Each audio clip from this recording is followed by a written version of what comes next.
Announcing the arrival, the Honorable Professor Datuk Dr. Nik Mahira binti Nik Muhammad, Deputy Vice Chancellor UXA. Respected Mr. Azrul Izham Hamzah, Deputy Director of AKEPT, and the Honorable Prof. Datuk Dr. Nur Azizi bin Ismail, Professor MGSEB, Universiti Malaysia Kelantan. Will the audience please rise?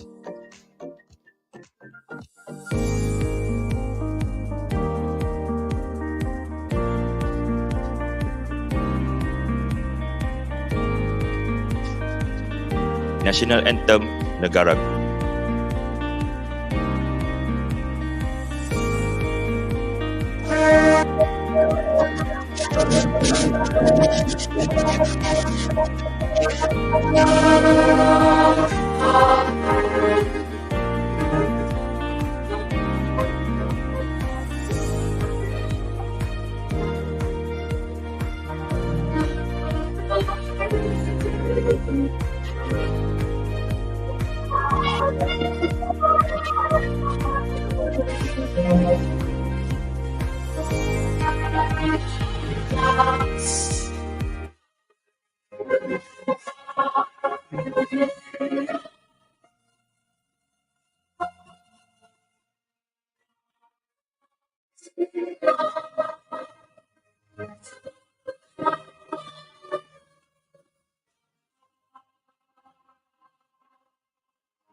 Audience may sit.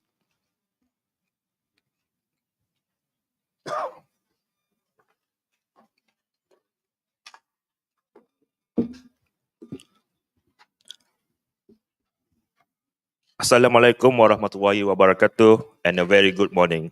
The Honorable Professor Datuk Dr. Nik Mahira binti Nik Muhammad, Deputy Vice Chancellor, Academic and International, Universiti Malaysia Kelantan.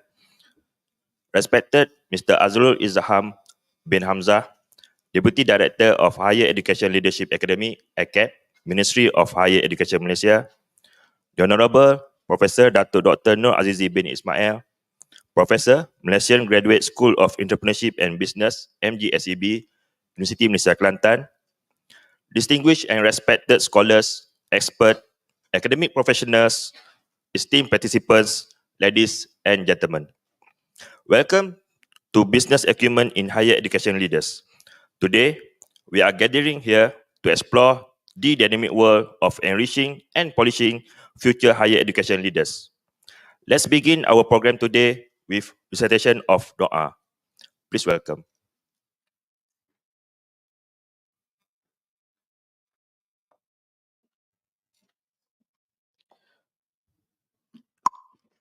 Let us begin this with the recitation of Surah Al-Fatiha.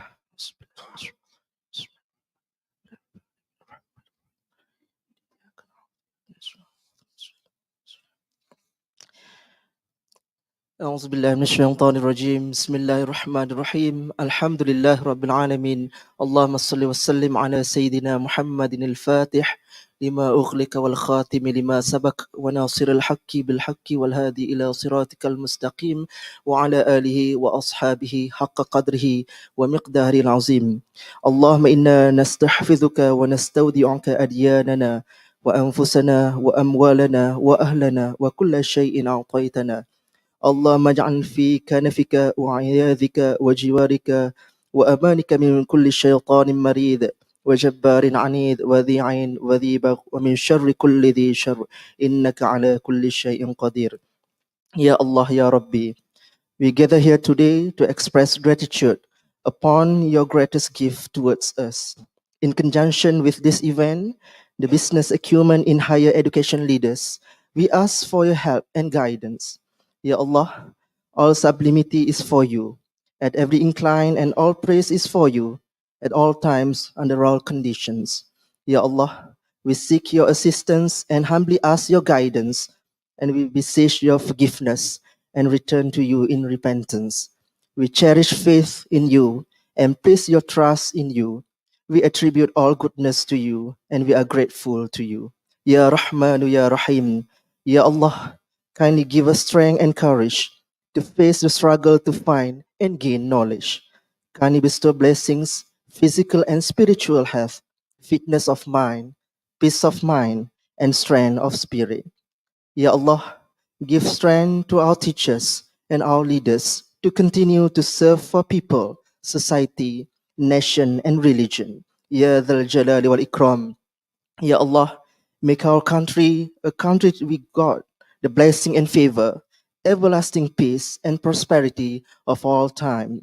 اللهم اجعل جمعنا هذا جمعا مرحوما وتفرقنا من بعده تفرقا معصوما ولا تجعل اللهم فينا ولا معنا ولا من يتبعنا شقيا ولا مطرودا ولا محروما اللهم اجعل خير أعمالنا آخره وخير أعمالنا خواتمه وخير أيامنا يوم ألقاك فيه اللهم اغفر لنا ذنوبنا ولإخواننا الذين سبقونا بالإيمان ولا تجعل في قلوبنا غلا للذين آمنوا ربنا إنك رؤوف رحيم ربنا آتنا في الدنيا حسنة وفي الآخرة حسنة وقنا عذاب النار وصلى الله على سيدنا محمد وعلى آله وصحبه وبارك وسلم والحمد لله رب العالمين تقبل الله منكم.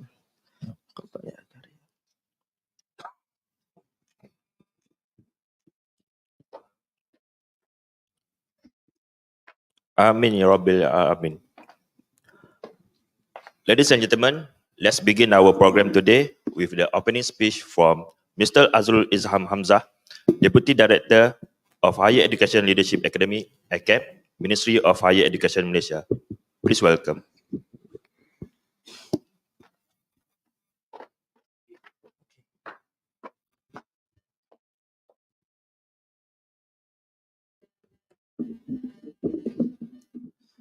Bismillahirrahmanirrahim.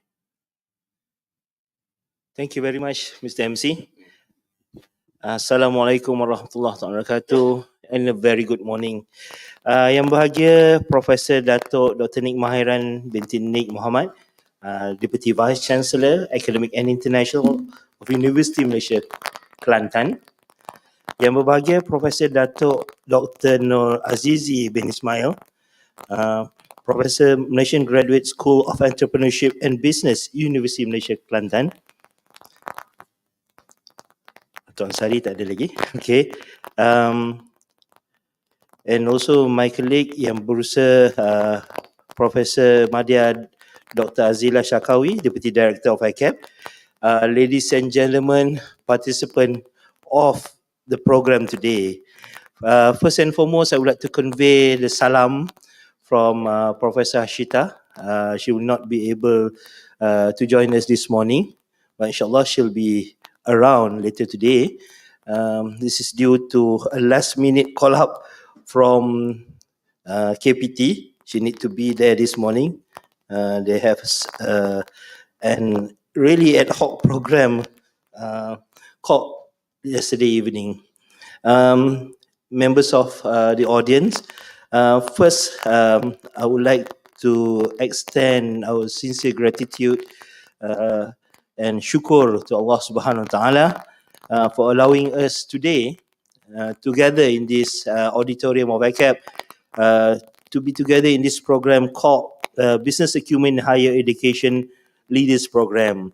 And I would like to warmly welcome each and every one of you to AKEPT. Is there anyone who's probably first time here in AKEPT? Ada? First time here in AKEPT? Alhamdulillah, Alhamdulillah. Glad to see. Because we always say that AKEPT is our home. The home of people who are in the higher education sector. We are most welcome participants from be it academicians or the administrator who are in the higher education sector to come together here in AKEPT for us to not only sharing knowledge but also to network, because each and every topic has a very significant functions and roles, especially in what we do in our organization. Sorry, echo sikit. Ada tikus gigit mic ke? Alright, ladies and gentlemen, and I would like to thank the team from UMK, led by the most able Professor Dr. Nik Mahiran as the project lead to help us to realize this program today. And also for your information, we also have in conjunction together with this program, Unilip program. Tonight we have a convocation tonight. I would like to congratulate the cohort 3. Tonight is your night, right? And we have also have together the cohort 1 and cohort 2 together. So we are celebrating it tonight. But at the same time, we have outside some posters exhibition from 18 participants to showcase their work, what have been done. I was told that these participants for the poster presentation is coming from cohort 1, cohort 2 and cohort 3. So basically this is a 2-in-1 program. So I wouldn't say it a program by Center A or Center B in AKEPT. It is a program by AKEPT for the higher learning institution community. Ladies and gentlemen, today's in today's world, we can see it is very competitive, especially in the higher education landscape. We have to keep up with the changes of political landscape, socio-economic changes, technology development, and it seems that we have been running around in circles. And this is very taxing and sangat-sangat memenatkan, right? So, having this said, we need to keep up with the current mega trends and knowledge. So that is why AKEPT as the center or the nucleus for this knowledge sharing session. So as I said, this is our home. You are welcome to come to AKEPT for any program that came across our social media. Dah jadi macam influencer ni nak promote social media AKEPT. Please follow, like and share AKEPT punya Facebook. We have our YouTube channel or Instagram. Some people said Facebook for old people. The younger ones go running on TikTok. I guess probably one day we may have account TikTok for AKEPT. But as for now, we have on Instagram, on Facebook, and also on YouTube. So catch up with the latest news, with the latest programs offered by us, so that you are able to, sometimes news didn't come to you directly through emails from departments, but through social media, you can keep yourself alert on this program. This particular program today, we have the main objective is to equip each and every one of you, the participant, with a profound understanding of the importance of developing business acumen, which is one of the important skill that was to be instilled in the higher education industry or sector. As you can see,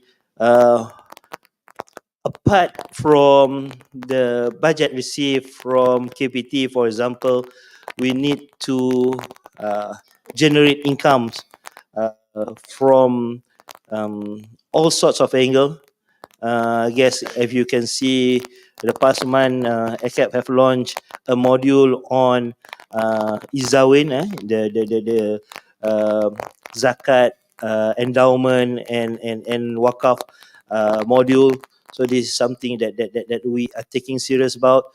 So we are expanding the horizon, not only talking about leadership, we're talking about income generation and how can we further deliberate this to the higher education sector. And furthermore, we also aim to expose everyone here, the participant, to the concept of entrepreneurial university development.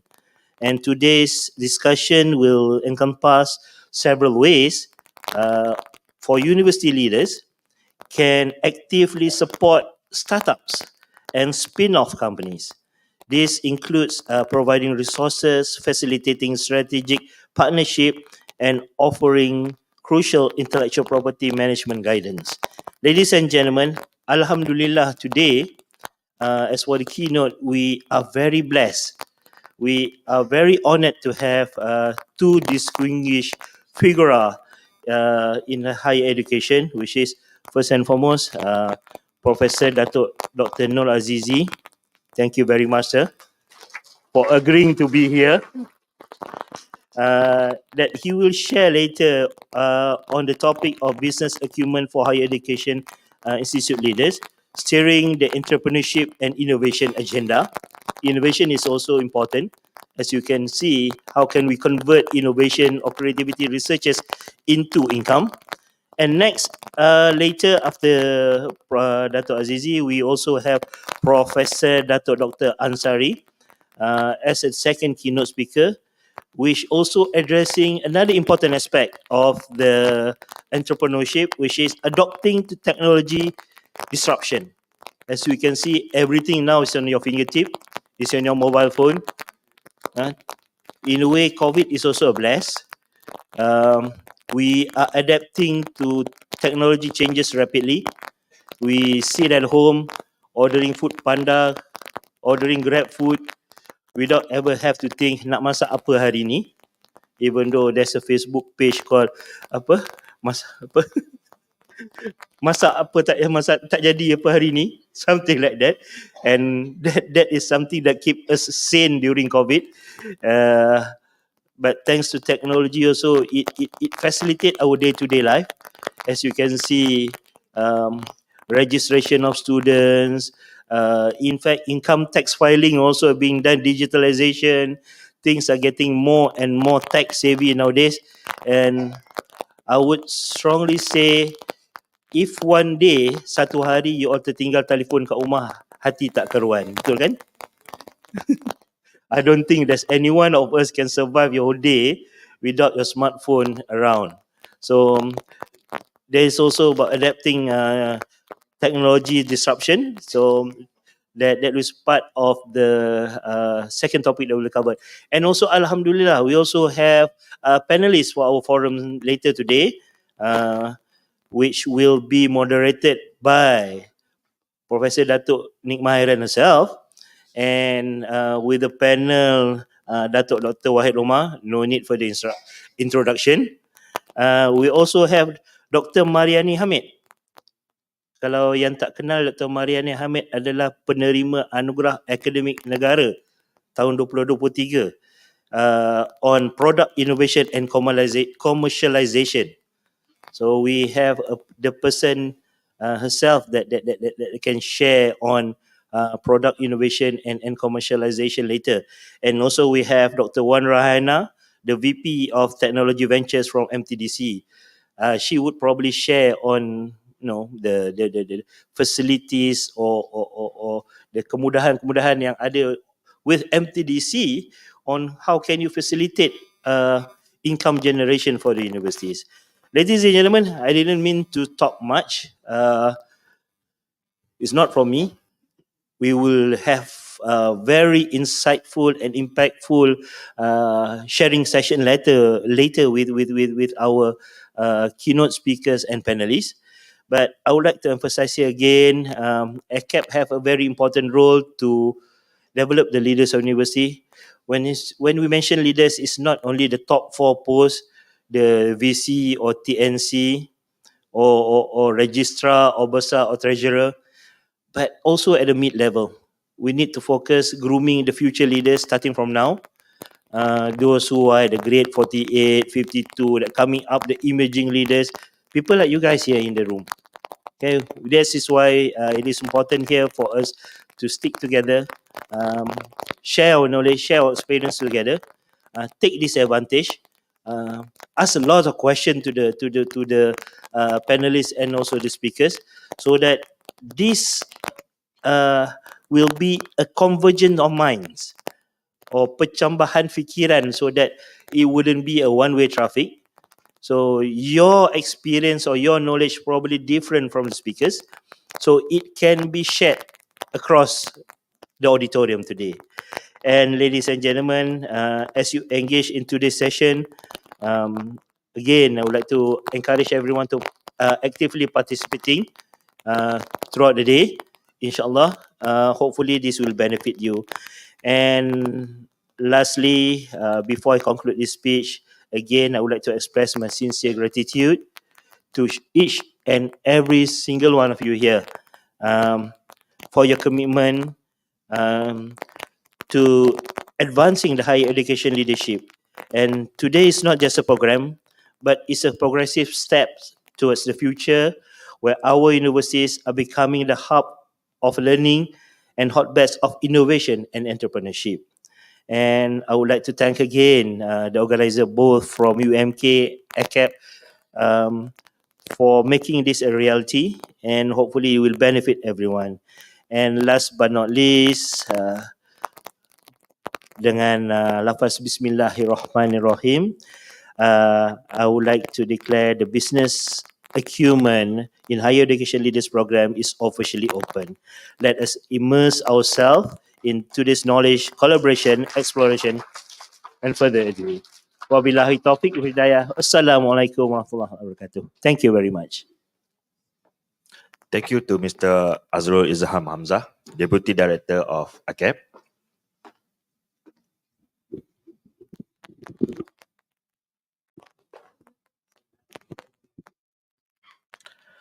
Members of the floor, for our first keynote session, it is a great honor to introduce the Honorable Professor Datuk Dr. Nur Azizi Ismail, Professor from Malaysian Graduate School of Entrepreneurship and Business.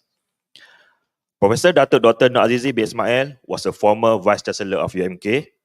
He also was the former Deputy Director General for Higher Education in Ministry of Higher Education Malaysia. He had won numerous and prestigious awards such as Lecturers Excellence Award, Education Leadership Award, and recently he was one of the Triple E Award finalists for Entrepreneurial Leaders of the Year category. Without further ado, please welcome.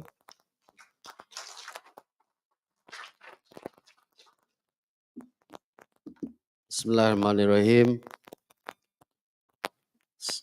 Assalamualaikum warahmatullahi taala wabarakatuh and a very good morning. Terima kasih pengurusi majlis yang dihormati Prof. Datuk Dr. Nik Mahiran, PNCA, UMK and also the project lead. Encik Azrul Izham, Deputy Director, PM Dr. Azila, Deputy Director AKEPT dan semualah. Kalau di Kelantan kita panggil mudah saja adik kakak. Semua peserta, alhamdulillah. I'm glad to be here. Last time saya berdiri di sini was I think in 2019 bersama Tan Sri Dr. Tengku Mahalil. We discuss also a bit about innovation and financial management. And today I was tasked to try my best to share a little bit about business acumen for university leaders. Saya tertinggal kataan steering the entrepreneurship and innovation agenda. It's not an easy task, to be honest, and the last few days I've spent my time reading the financial reports of Harvard University and US so that I can use that to give a right context of the financial challenges in Malaysia as well, so that we can make some comparisons. So please go to the next slide.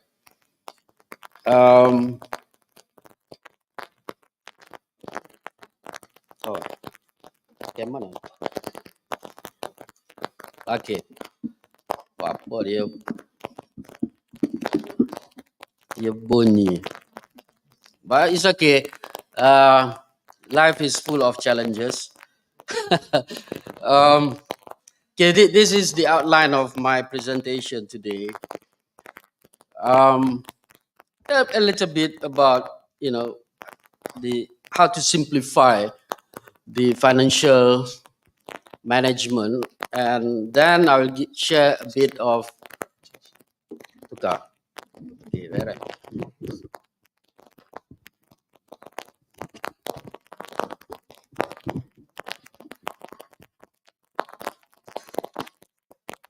Kau ada gabut ni.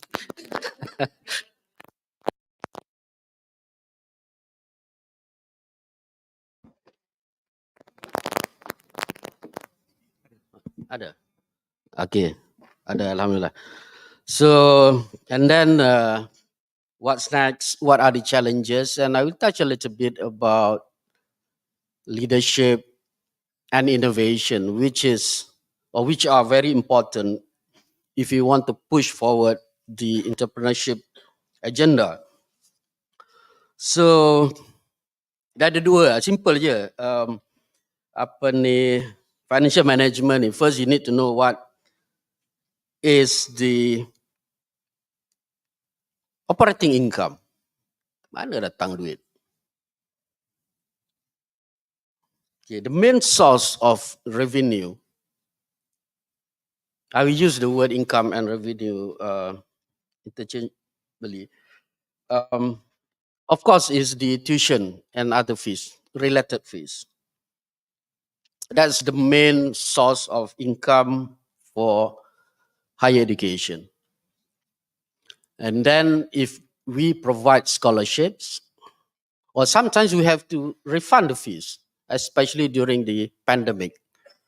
They had the demand from the students that because of whatever, then we have to refund fees. At UMK at that time, I think we refunded few millions back to the students. So we have to subtract that, deduct that from the overall fees so that we can get the net income. And a small portion of that, of the income, came from the interest and maybe the dividend paid by our subsidiary companies, etc., etc. So that probably gave you about 20% of the total operating income. And there are other income like residential fees. Kalau private universities, that is quite, I believe, significant. Kalau kita di FPTA, even the asrama pun been heavily subsidized.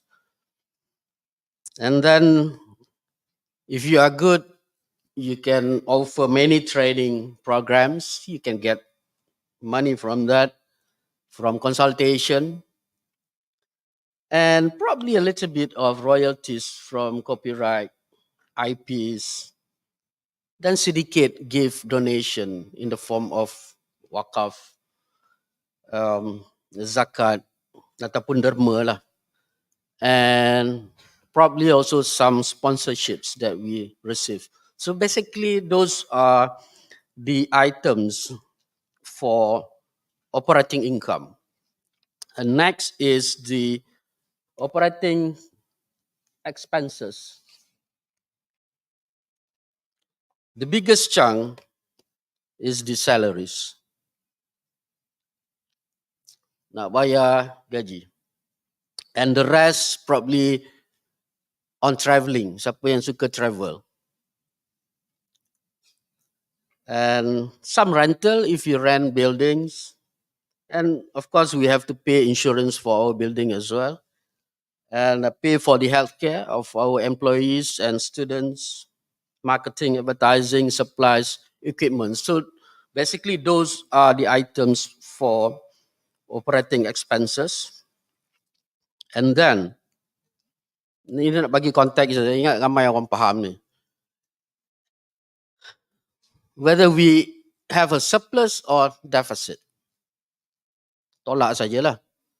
Operating income minus operating expenses, you get operating surplus or deficit.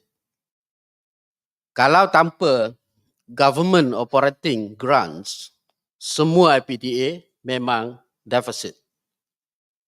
Huge deficit.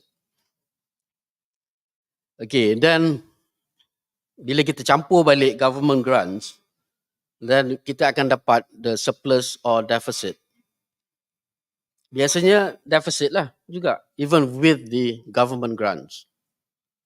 Kalau dia deficit juga, then kalau kita ada cash reserve, then we have to make use of the cash reserve. Universiti yang tak ada, you have to go and back the KPT and MOF to survive. But of course, you need to make some adjustment lah. Kena campur balik depreciation and amortization so that you can get the cash yang melibatkan cash sahaja. Okay, depreciation is for tangible assets and amortization for intangible assets. I won't go deeper on that. Nanti pening pula. So this is the interesting part, which I hope that, I don't know, I was at the ministry before, but I doubt that we have a good understanding of the financial management. If you ask me, do we have a formula at the KPT? Or do MOF has a formula in distributing the grants or the funds? Saya rasa tak ada pun. It depends on how much KPT get, received from the MOF, and the MOF, dia tengok kepada duit yang government ada at that time. During COVID, I think all IPTs dapat ciput because the government doesn't have the money. So yang ni I spent for, I think, a few days trying to study the financial reports and trying to simplify it so that we can understand it. Both are not for profit organization. They are not for profit. Okay.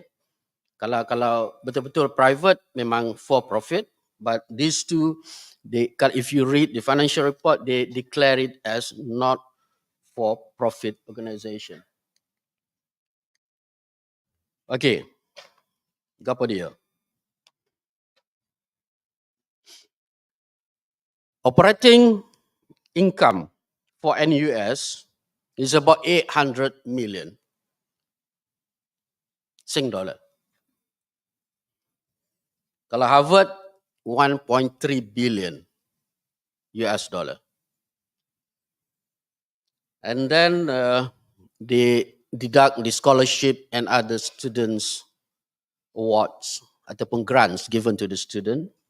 Dia dapat net fee dia, kalau NUS 700 million, Harvard 1.1 billion. Campur other income. Kalau NUS about 274 million, Harvard 1.2 billion. So total operating income dia, NUS slightly over 1 billion, Harvard 2.4 billion US dollar. That is the total operating income.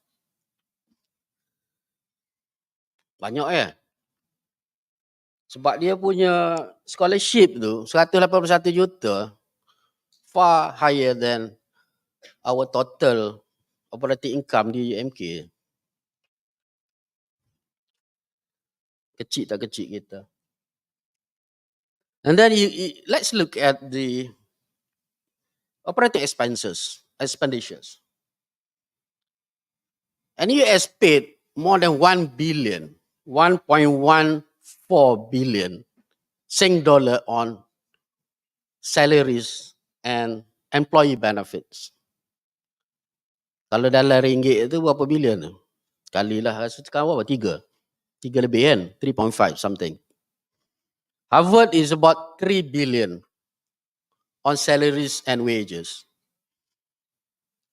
So kalau nak kaya, jadilah pensyarah kat sana. And the other expenses, 583 million by NUS, and Harvard 2.25 billion. And then the other depreciation and amortization. So total operating expenses the NUS is about 1.8 billion, Harvard 5.7 billion, far higher than dia punya operating income. So dua universiti ni memang top in the world. Without government grants and other revenue, they are actually running on deficit.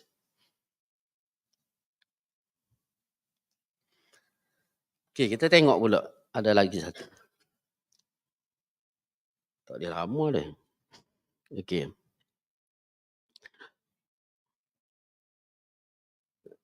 So kalau kita lihat kat situ, NUS dia punya deficit dia 700 million, 771. And then Harvard 3.3 billion deficit. Cuma dia orang ni dia ada big endowment which they invest. Cuma yang NUS tu dia negatif lah, dia making loss. This is special case for 2023. Biasanya dia orang making profit. I look back at 2022 and 2021, they are making more than 100 or 200 million profit. But due to whatever reason, they are experiencing quite a big loss in 2023. Tapi Harvard generated 2.4 billion from all those endowment. Harvard ada dalam lebih kurang 50 billion plus endowment fund, which generated 2.4 billion in the form of interest and dividends. Okay, on top of that, NUS received 760 million grants, operating grants. I'm not talking about capital ataupun development grants, no, operating grants. Received 760 million and Harvard slightly more than 1 billion. So kalau kita lihat di situ, even after all those income from investment and government grants, NUS is still experiencing more than 200 million Sing dollar deficit. Harvard sikit saja surplus. So this is the context. Dan saya pernah jadi board member dalam MISI. MISI is a Malaysian Institute for Supply Chain and Innovation, a joint collaboration between Malaysian government through UiTM and MIT. So saya tengoklah dia punya financial report sebab saya accounting. They are also making big, huge deficit, whereby MOF need to pump in the money. Where are the most expenses go? Paying lecturers from MIT.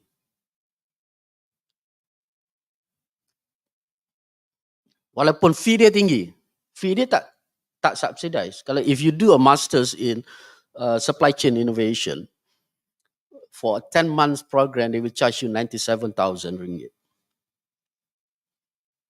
So saya harap dapat konteks yang itu. Jadinya, scenario. My presentation probably a bit biased towards IPTA. There are few differences with IPTS, but of course there are also similarities. And I'm sure that Dr. Ansari will represent the IPTS more after this. I put it as myth. Masa saya di KPT, saya terlibatlah dalam kita punya negotiation with MOF, EPU to ensure that KPT receive the biggest grant that we can get from MOF or EPU. So from their perspective, and sometimes even KPT, IPTAs is rather poor in financial management. Tak reti cari duit. kurang pandai. And sometimes people said that we rely too much on the government grants. So I put it as a myth. True or not, let us explore. Bear in mind what I have shared with you about the NUS and the Harvard. One thing is that unlike NUS and Harvard, where the tuition fees is not being subsidized, very, very expensive. At our local universities, public universities, between 80 and 90% of the fees for undergraduate are heavily subsidized. True or not? Anak saya, I have my daughter studied at USM. Dia bayar a 3-year program, a degree, 3-year program, 1,000 satu semester. 6 semester, 6,000. Adik dia, anak lelaki saya, belajar di MMU. Almost similar, 3-year degree program. 1 year, 20,000. 3 years, 60,000. So my daughter is only paying 10% of what my son has to pay at MMU. So in that regard, kalau kita nak compare the fee at USM, if we compare with MMU, been 90% subsidized. Okay. And the IPTA, asrama, kalau UMK, student bayar lebih kurang, maybe Prof. Datuk Nick can confirm, around 400 ringgit per semester. Kalau di private, ni bukan bilik seorang ni, kongsi 4. 600 ringgit a month. So, yuran asrama also been highly subsidized. Okay, that is the scenario, the reality. So back to the question is that, do government operating grants that IPTA receive compensate the amount of fees that are being subsidized? Siapa boleh jawab?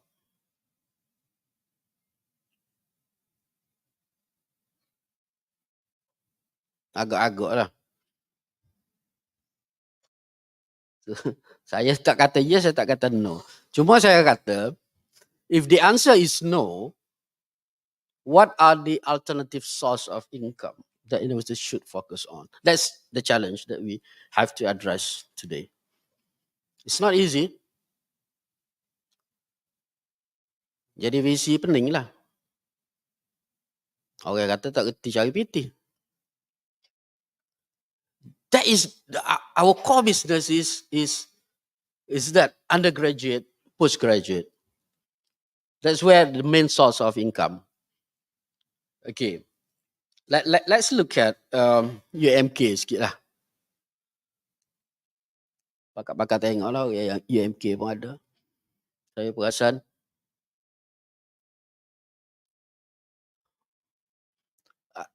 This data was extracted from audited financial report. Saya ambil tahun 2018. Allah, tu bit Kelantan dah. So dia tak boleh semangat. Semangat dia. Okay. 2018 sampai 2022. Right?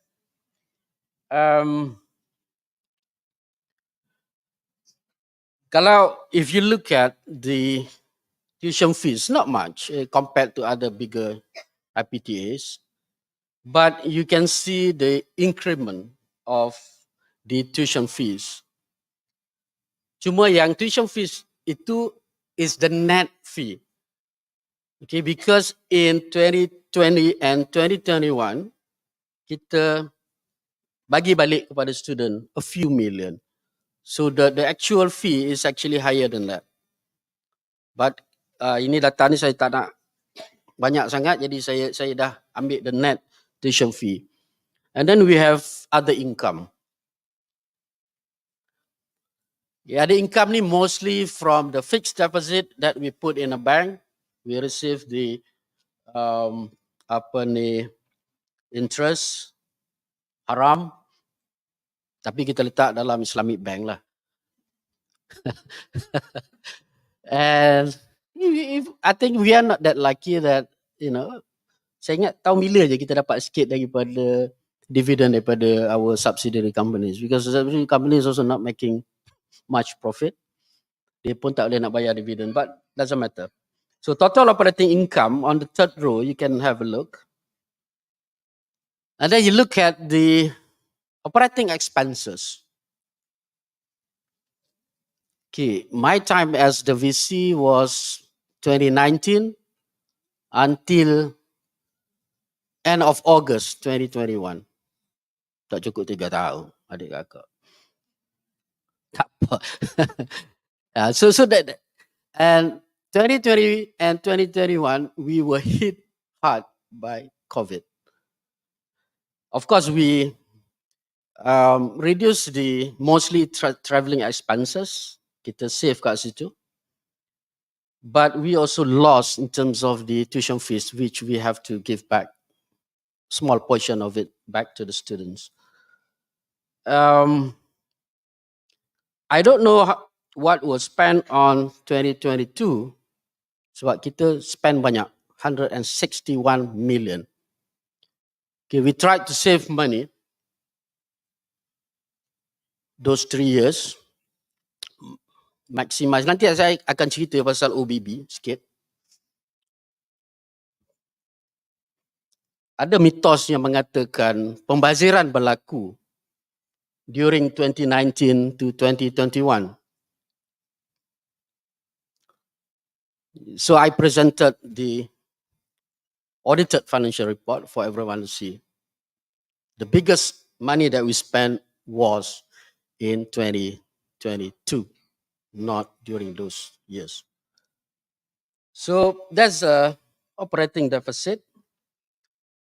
And the money, the grants that we receive, as I said, it depends on how much AKEPT receive from the government, and it depends also on how much the government has money on that particular year. We received the lowest grants in 2020 during the pandemic, less than 100 million. So if you want to do some calculation, roughly our fee is like subsidized by 85%. Sebab fee kita agak tinggi sikit. Okay, been subsidized roughly by 85%. So kalau you divide the tuition fees dengan 0.25, you will get how much the government should compensate us for that subsidy. But doesn't matter. So kita surplus hanya pada 2022 because we are lucky to receive 128 million from the government. Kalau kita dapat amount yang sama pada tahun 2020 dan 2021, we are gonna have a big deficit as well. So jadi kadang-kadang how you're going to manage this financial when you don't know how much you're gonna get from the government, for example, unless it is guaranteed that you will get a minimum of subsidized amount, then you can plan ahead. That is the challenge. Tak apalah, yang tu I just want to share a bit about this. Okay. So what's next? What can we do? Nak buat apa? Kalau orang-orang besar dia kata generate new income. You have to be innovative. Lalu habis rambut kita fikir.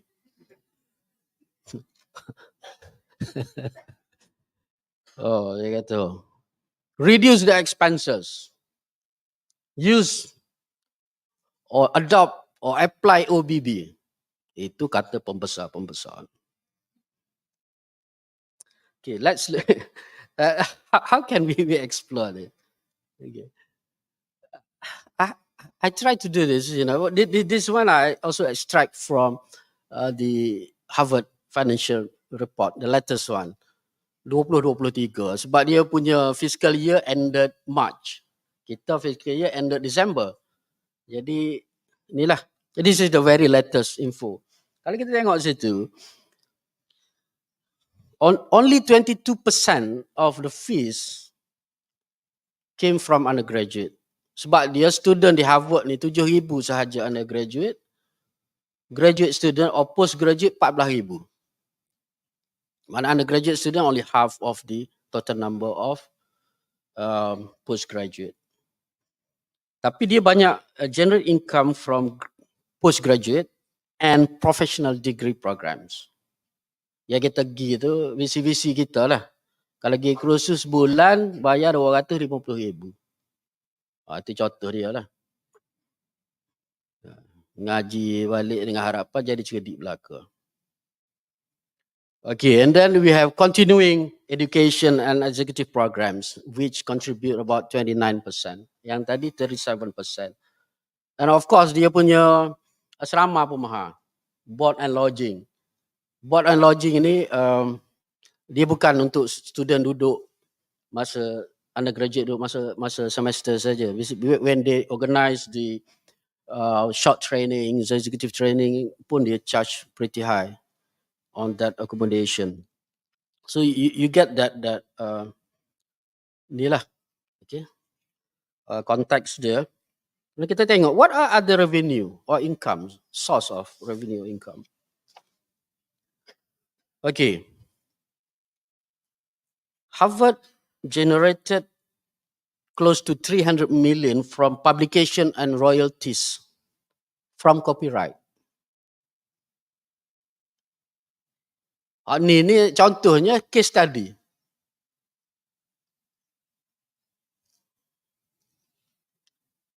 Satu case study, books, even t-shirt, whatever. Yang dia ada copyright, that give the income. Kalau di Stanford, dia jual CD. They organize in Stanford, it has like, Stanford organize a 45-minute breakfast series.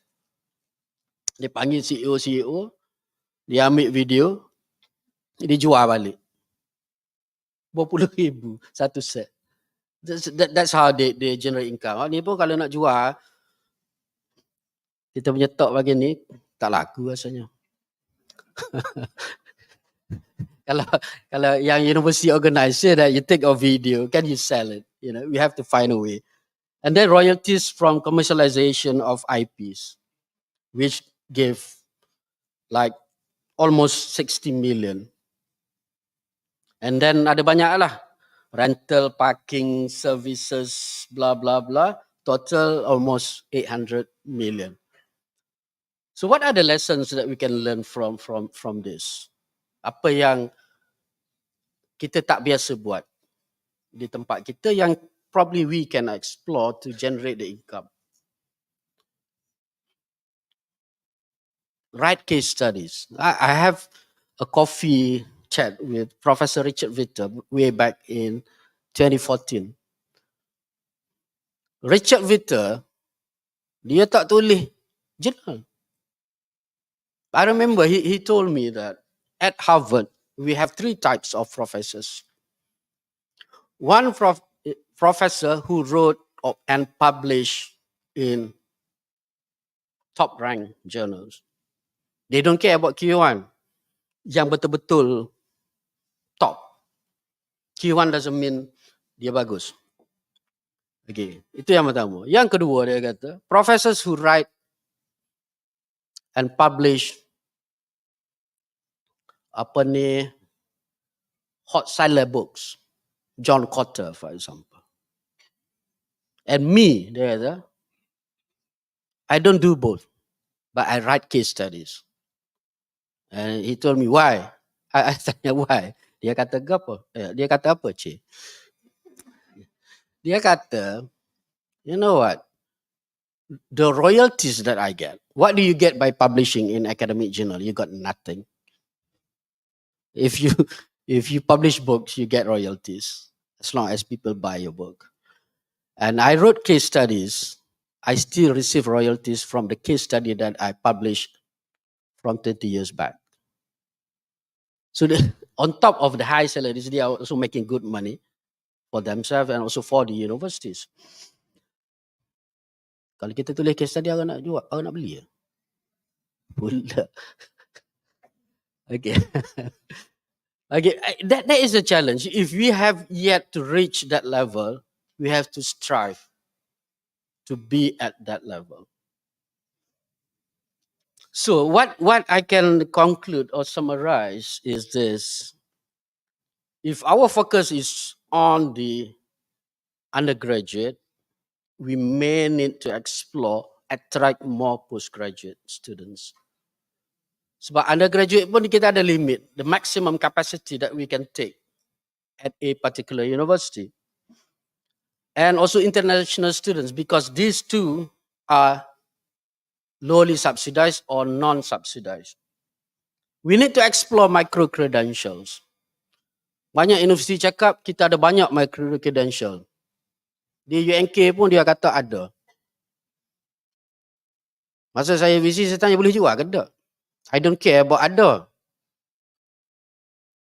Can we sell? No. So make it sellable. How can you sell a low quality product? Nobody will buy. And I have studied, when I look, I always receive emails from Emeritus, from Coursera, from Udemy. Kalau NUS, Harvard, INSEAD, they collaborate with Emeritus because Emeritus, they always offer a high level of short courses online. How much they make from this? 2 months, 4 hours a week, 2 months program, you kali lah 2 bulan, 8 minggu, 8 kali 4, 32 jam. They charge you between 2004 until 2008 US dollar. So saya carilah juga. Is there any short courses from our local universities? No. So that is a challenge for us. Executive training programs. Berapa ramai banyak universiti yang boleh generate income from this? That you can sell openly. Individuals, participant or company talent programs. Tak ada juga.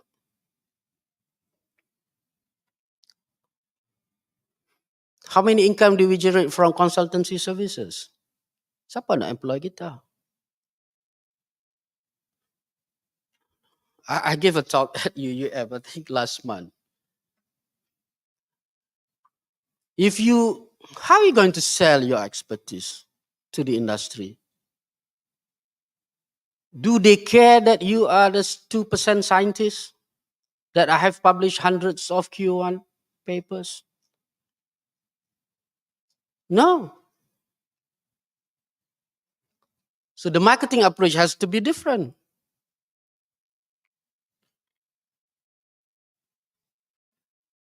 Do you have what it takes to sell that? And I'm throwing the challenge. Commercialization of copyrights and IPs. Tak ada sangat lagi lah. Ada kejayaan. I don't want to be too negative. There are some success stories, but we are still far away. I remember when I was at Kementerian, at that time I was TKP. So I tried to help universities to commercialize their research product. So there's one time I get a top researcher who won awards, international, local. He came up with one product. So bawa dia pergi jumpa CEO of one company, Velcro. Dia buat robotik. So he presented to the Velcro top management, chaired by the group CEO, who happened to be my good friend. Dia pun present lah, robot dia ni boleh buat gini, boleh notchak, boleh apa semua. Notchak tu lompat lah. dalam bahasa supaya anda tuan-tuan tidak mengantuk. Kita ni dah semangat tak habis masa dah lah. Okay. So the first question that the group CEO asked, you know what? Dia kata Prof pernah masuk ke ladang Velcra. Jadi kawan ni pun dok lagi tu. So how come you came up with a robot to solve the problem that Velda face? Dan dia kata, robot you ni kalau masuk ladang Velcra, tak ada 10 lakah nunginyo. Nunginyo ni apa bahasa standard kita? Rebuh terlentang. Dia kata. This is true. I'm not making this up. So dia kata, I would like to invite you to visit our farm. Because the landscape of Velda and Velcra are very different. Velda punya landscape normally dia landai. Velcra dia gini. So itu balik. The challenge is that how can we make our research relevant? And then subsidiary companies, endowment. Endowment easier said than done lah. Dia banyak cerita pula nanti kita tak, kita kenapa habis juga ni. Berapa minit lagi ada? 10 ya? Ingat kan sejam lagi. Aduh. Okay. I want to touch a little bit about OBB. This is very, very important. Ramai tak faham pun. Okay, when I show you the operating expenses, blah, blah, blah, that we reduced from 2019 to 2021, etc., that does not end there. But what you make the money, how do you maximize the money to achieve your educational goals? What I can tell you is that during those years, Prof. Datuk Nik Mahiran pun ada dalam team. With the smaller money that we spend, we achieve more. In some areas, more than triple the achievement. Because we align our resource allocation with the intended outcomes. Saya ingat ramai orang marah saya. Saya masuk sebulan ke 2 bulan Prof ni. Saya study financial lah sebab saya suka tengok PTs. And then I believe that because it was budgeted before I joined. I joined in January. The budget was prepared in 2018. I think that the money that we allocate to all these faculties departments berlebihan. Jadi saya panggil semualah ketua-ketua PTJ ni. Saya kata, you go back, I give you 2 weeks. You outline what you want to achieve in 2019 and how much money that you actually need to do that, to achieve that. Any extra money, give back to the university. Daripada masa itu 9 fakulti rasanya. 7 pulang balik. So I collected 2 million. 2 tak mau pulang. Okay, tak apa, kita tak paksa. So we arrange a presentation, justify that you need that much. Bila disuruh kena justify dia apa? Bagilah balik 800,000, boleh 2.8 juta. Because the money that you actually need is actually much less than you thought. If you use the OBB, it's about the alignment with the KPIs, the outcomes. And that year, we increased our graduate entrepreneurs from 2.8% to 12.8%. And the following year, we increased to 14.8%. Traveling, memang kurang lah. Ada satu proposal. Lagi Indonesia. 10 hari, 7 hari. Kita buat berapa ramai? Can you justify that? Lah, awak perlu pergi hanya 2 saja. 3 hari saja. So you see how much we wasted our money. Nak bincang pergi hotel buat apa?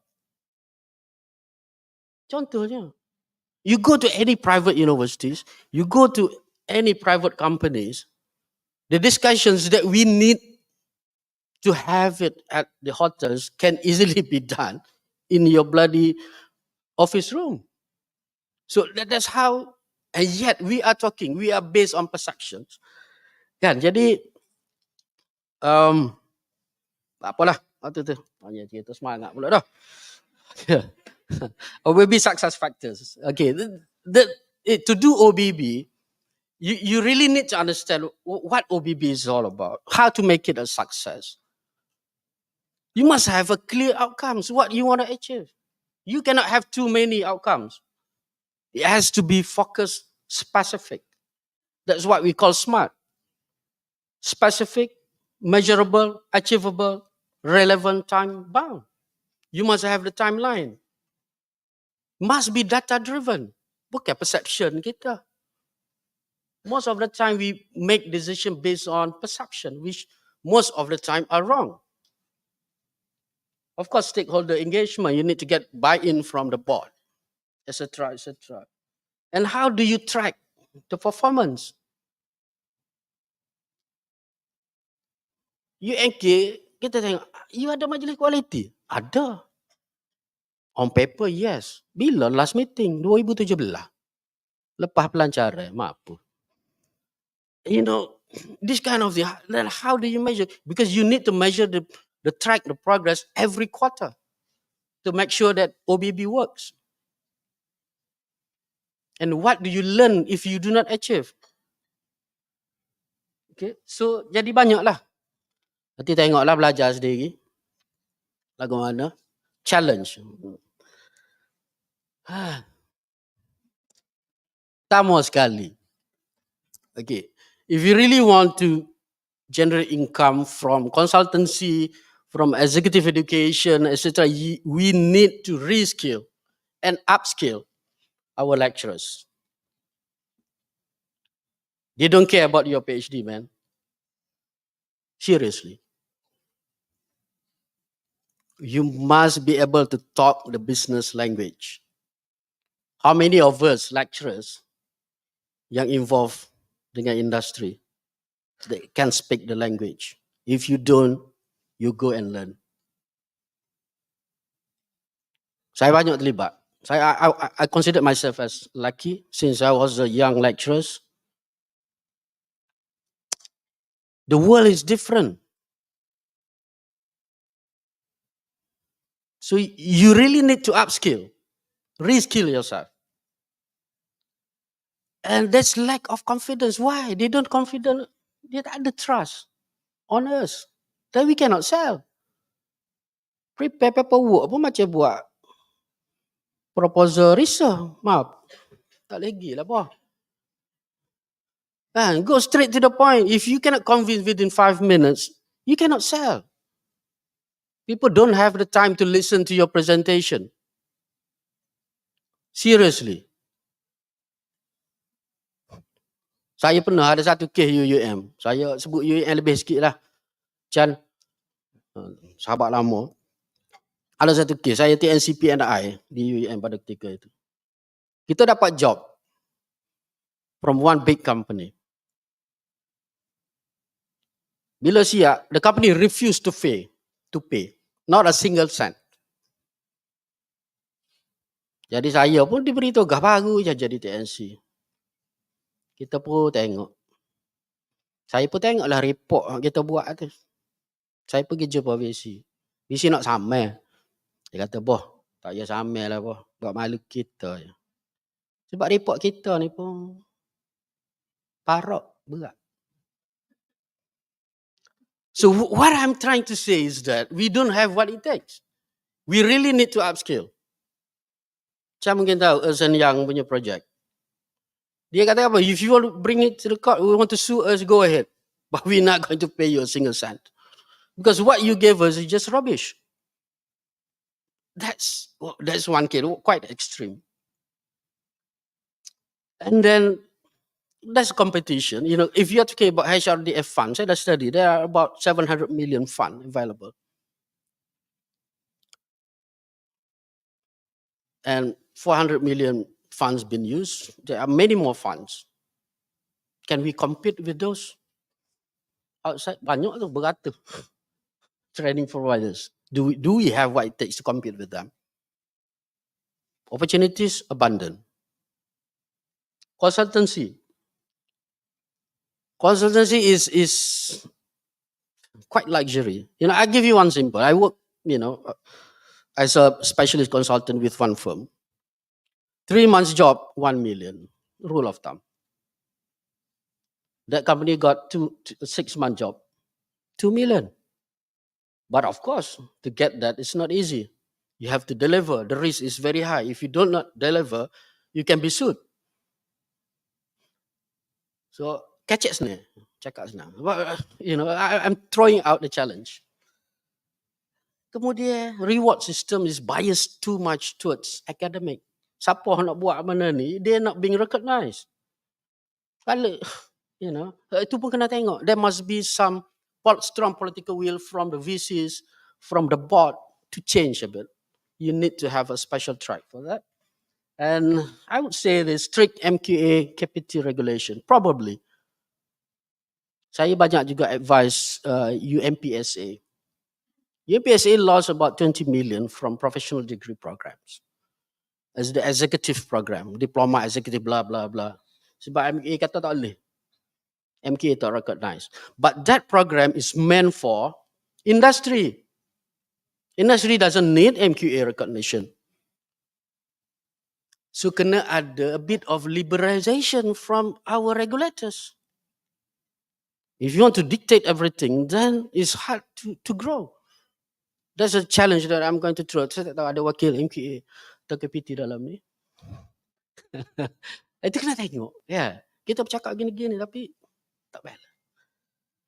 Lack of funding for research and commercialization activities.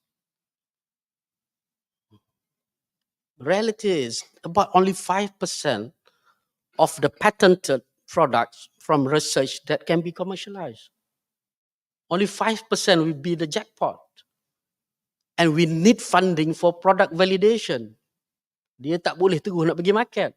How do you do the product validation? So you need to have end-to-end ecosystem. Talking about endowment, public endowment. Public awareness is pretty much very low. How many philanthropists do we have other than Tan Sri Azman Hashim? Semua orang pergi jumpa Tan Sri Azman Hashim. Kalau di Harvard, Oxford, kita tengok siapa yang bagi dana tu.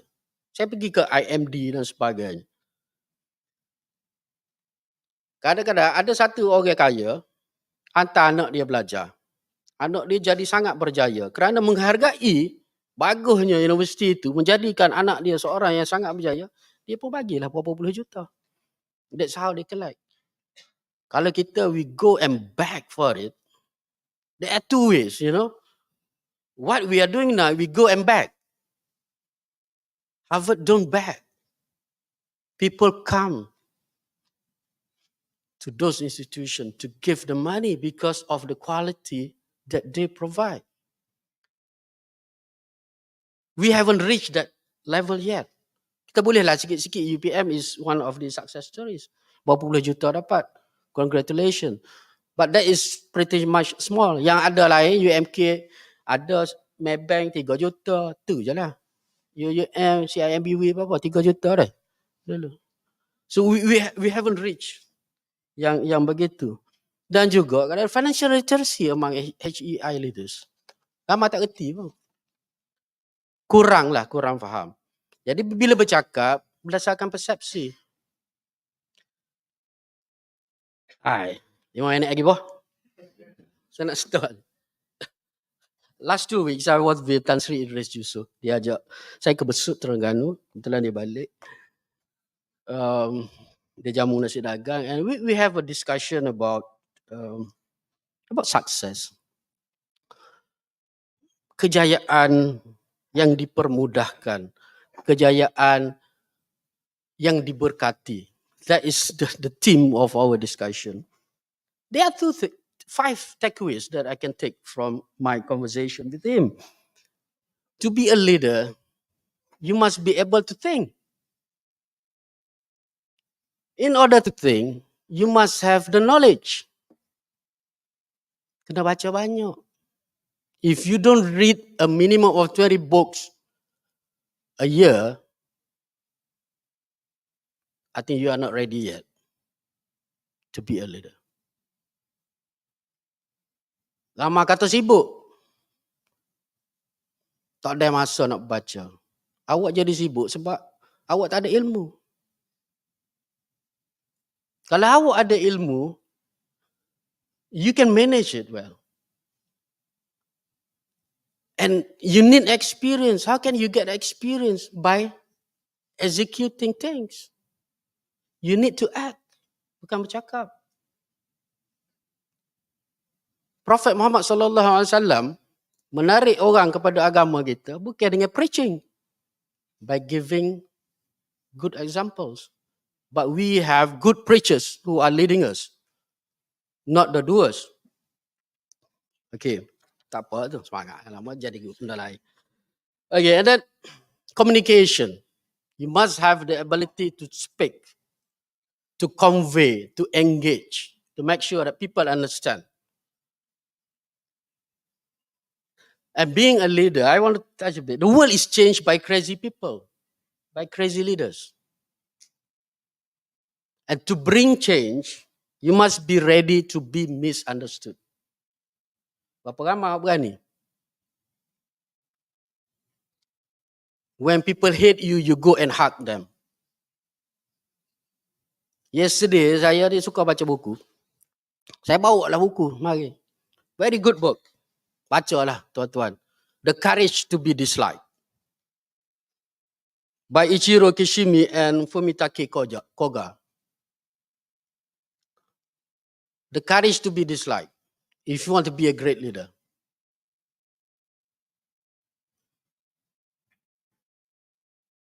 Dan Tan Sri bagi tahu, we need to understand hukum alam. It relates to the bell curve. Kalau siapa dalam information system, apa dia tahu? Diffusion innovation theory. Because who actually drive the change is only 3.5% or 2.5%. We don't need many. Those with the brain to push forward. And then we need the early adopters. Itu dipanggil critical mass. If we don't get the critical mass, apa yang kita nak buat, benda pelik yang kita nak buat, tak akan jalan.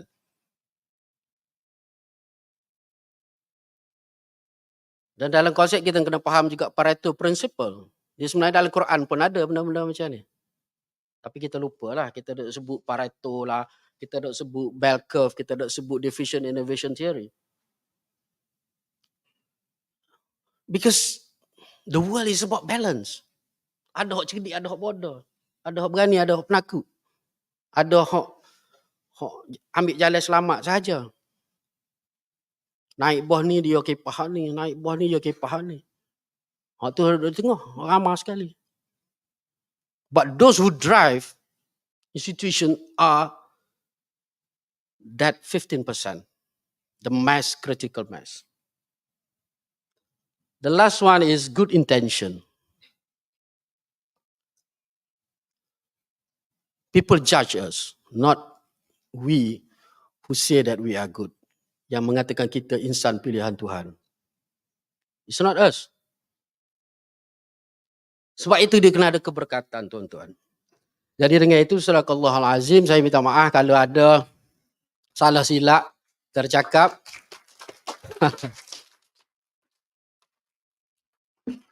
Terima kasih.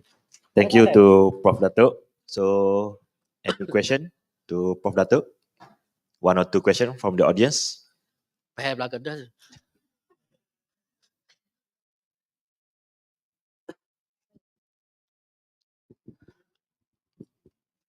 Tak ada deh.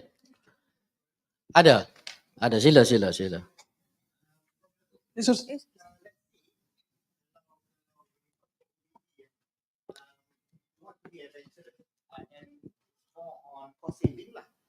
But what if our top management insists on driving the university and giving absolutely bombastic idea where we ourselves think that is not feasible, and to convince the top management in investing this based on OBB ni, how do you think is the best way to approach the board to ensure them that okay, we want to do this OBB is not feasible enough, track record pun dah kata dah this investment or this thing is not worth it. What do you think, Prof. Datuk, the best way to convince them to drop the project to make sure that it is feasible and it is OBB based lah? Dia sebenarnya tak payah sangat pun. How do you prepare it? How do you justify things? If you do it based on data, any reasonable person would believe you. Tapi kadang-kadang kita, based on my experience lah, saya jadi dekan 7 tahun, TNC, TKP, VC. Bila most of the paperwork that been rejected are not done well, tak masuk. Kita balik perah penipuan lah. Itu satu. Yang kedua, you have to understand that the management of compromise tadi. How you going to communicate that? How you going to engage that? How you want to get the buy-in from the boss? The hardest paperwork, kalau nak bawa masuk LPU, siapa pertama, of course, you need to get the buy-in from the chairman. Dalam board itu, siapa yang paling ganah sekali, paling susah. Sebelum bawa tu, go and brief them. Kita bagi training kepada JPA ini juga. Dan macam lagi satu yang biasa, kalau grup JPA dia kata macam mana kita nak sampaikan idea yang kita rasa sangat baik kepada top management. That preparation. Kadang-kadang satu dekan, satu contoh saya nak bagi, bawa dalam sanet, dalam JPU. Sebab leadership ni dia ada 3. Satu top down, satu bottom up, satu side leadership. Side leadership is that you need to get the support from your dean's colleague in that particular meeting. Kalau semua ada care, support you, setuju. VC sorry tak setuju. Menggelabah juga dia. Seriously. That's what we call side leadership. You need to get the support from this. Kalau rakan dekan nak kerja lain, nak mampu kita, it won't work. Seko semut, memang mati. Apa semut amal bagi ketik kaki kita, lari kita. So that is the benda macam ni lah. Kan? Jadi kitalah adik kakak. Ada soalan lain? Ada lagi? Sila.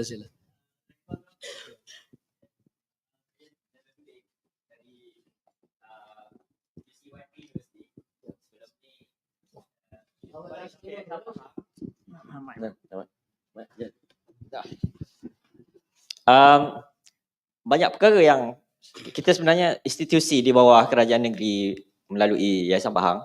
Jadi apa yang Prof Datuk nyatakan tadi banyak kebenaran dia, especially kalau kita tengok dalam konteks income penjanaan pendapatan, pembelanjaan sebagainya, dari atas shareholder, kita punya board sebagainya, memang kata tambah pendapatan, kurangkan pembelanjaan, reduce cost, generate more incomes. Itu biasa. Kita ada inisiatif, pernah buat untuk program eksekutif for example. But then kita masih ada, sebagaimana yang berlaku dekat UMPSA juga. At last kita terpaksa tutup program-program kita tu, even though we know that that contribute as our other incomes that can membolehkan kita apa benda ni, survive for example. Tapi itu adalah masalah.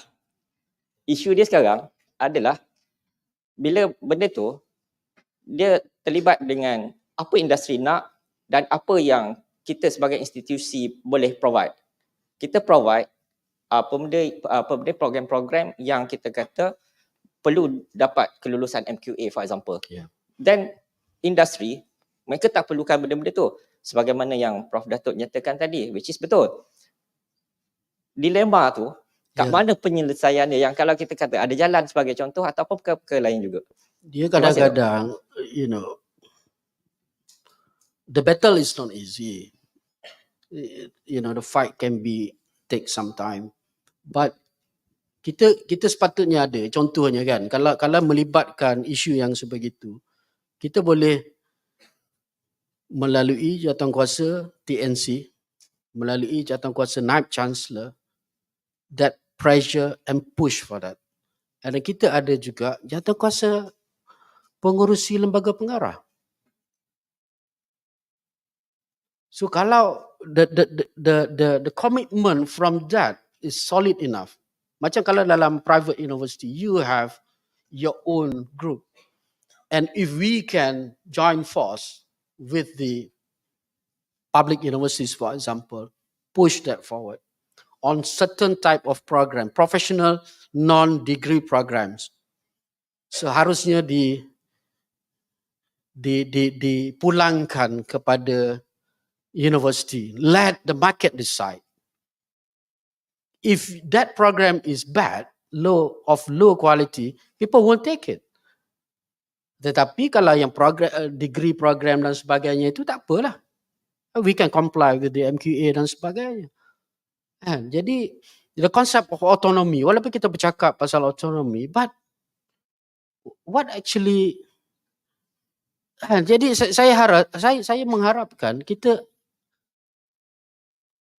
perlu ada keberanian untuk kita berdiri, bukan kita nak melawan apa semua, tetapi to fight that. This is for the sake of the institution, for the sake of the people and the nation. Tapi dia tidak mudah lah. Dia tidak mudah. Saya harap ada orang MKA hari ni. Kalau ada, kita nak bagi lebih lagi. Contohnya.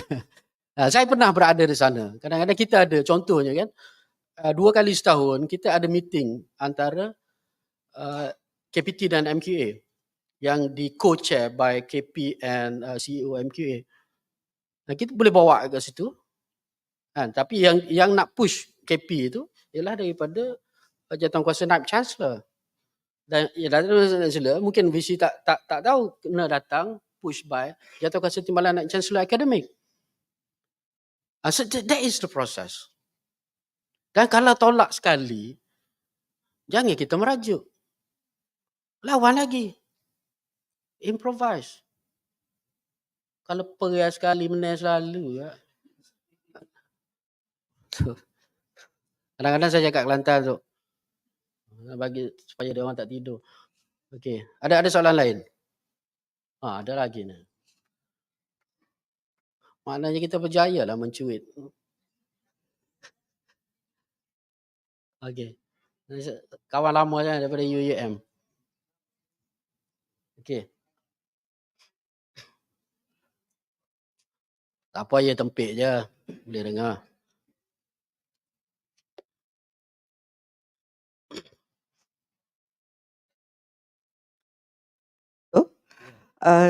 Jauriah daripada UUM.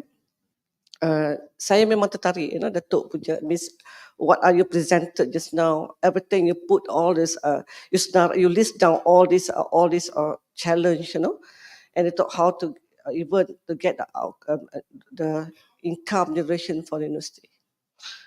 Dan Datuk dengan beraninya bercakap dan memang we need to do something, Bila Datuk list down everything, memang saya fikir pun memang sakit, Datuk.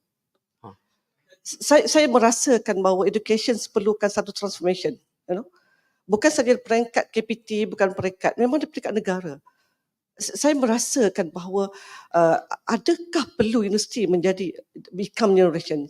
Adakah perlu universiti to create this income generation?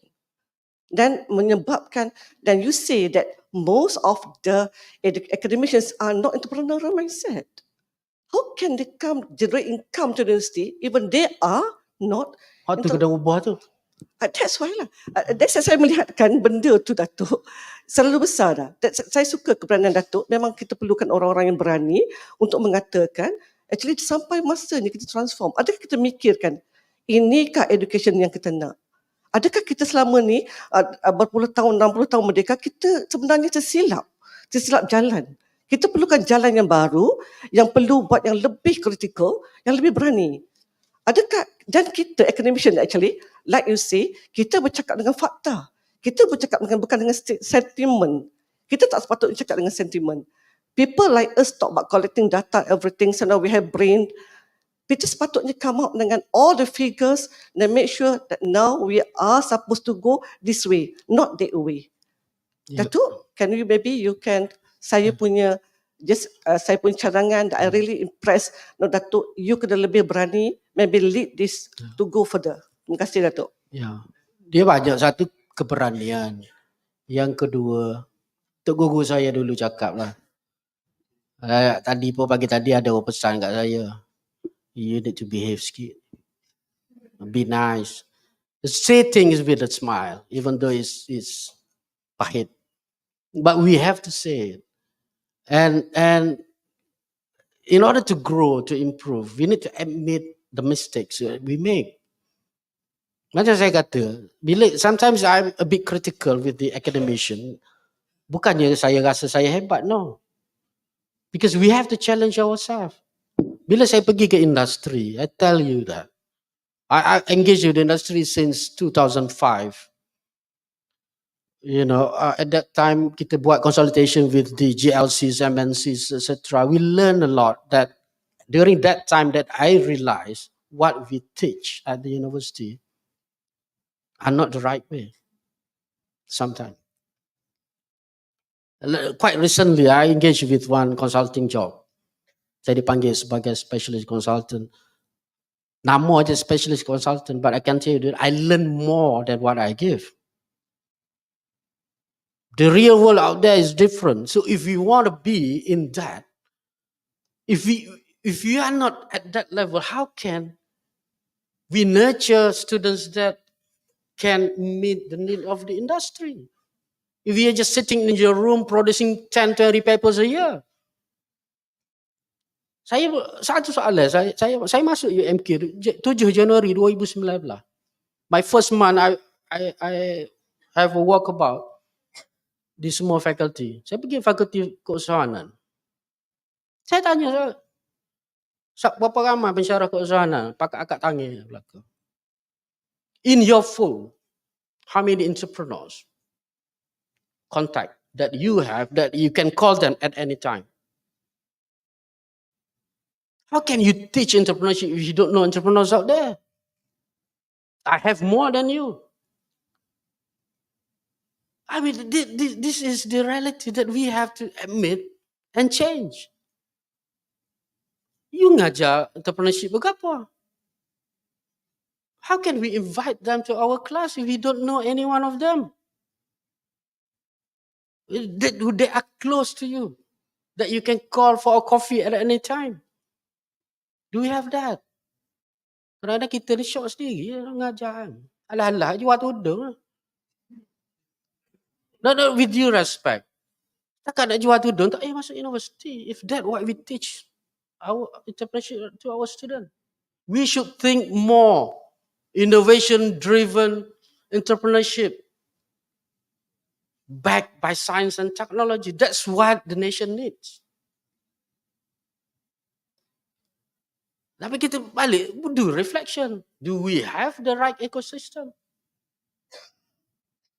Berapa ramai pergi ngaji, tengok. Saya last 2 weeks, I spent the whole week study the ecosystem at MIT.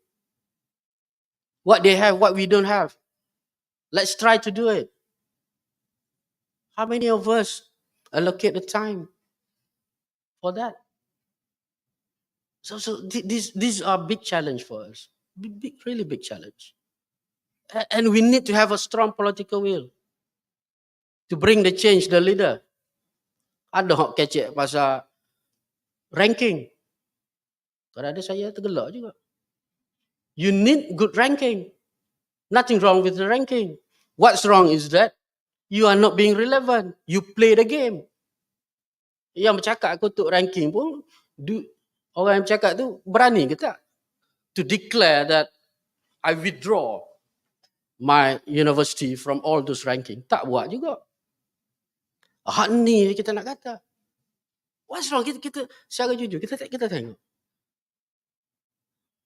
What's wrong? It's not the ranking. Sebab kita main. Kita bayar. Kalau semua orang buat dengan jujur, dengan baik, and research that we do, and the paper that we publish are relevant, we are okay. Because that will reflect the true sense of the ranking. The problem now is that the ranking does not reflect your true quality. So we need to fix that. Jadi adik kakak, terima kasih. Assalamualaikum warahmatullahi taala wabarakatuh. Padahlah. Thank you to Prof. Datuk. As a token of appreciation, we would like to invite Mr. Azrul, accompanied by Prof. Datuk Nik Mahiran, to present an honorary gift to Prof. Datuk Dr. Nur Azizi.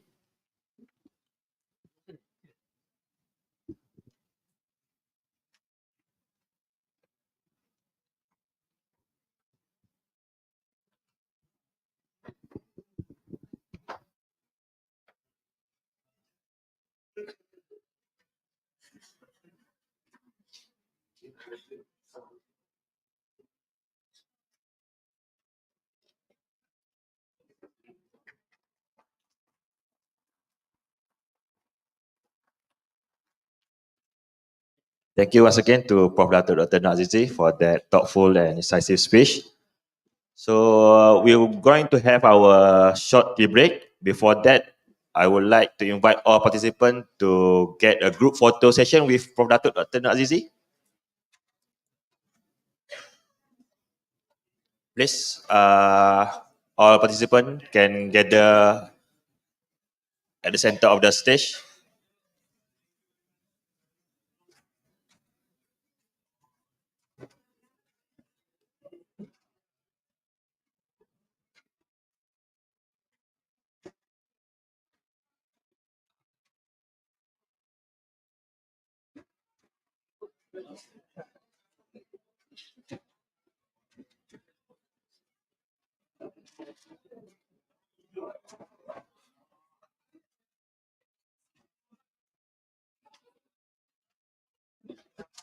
Please, all participants gather at the center.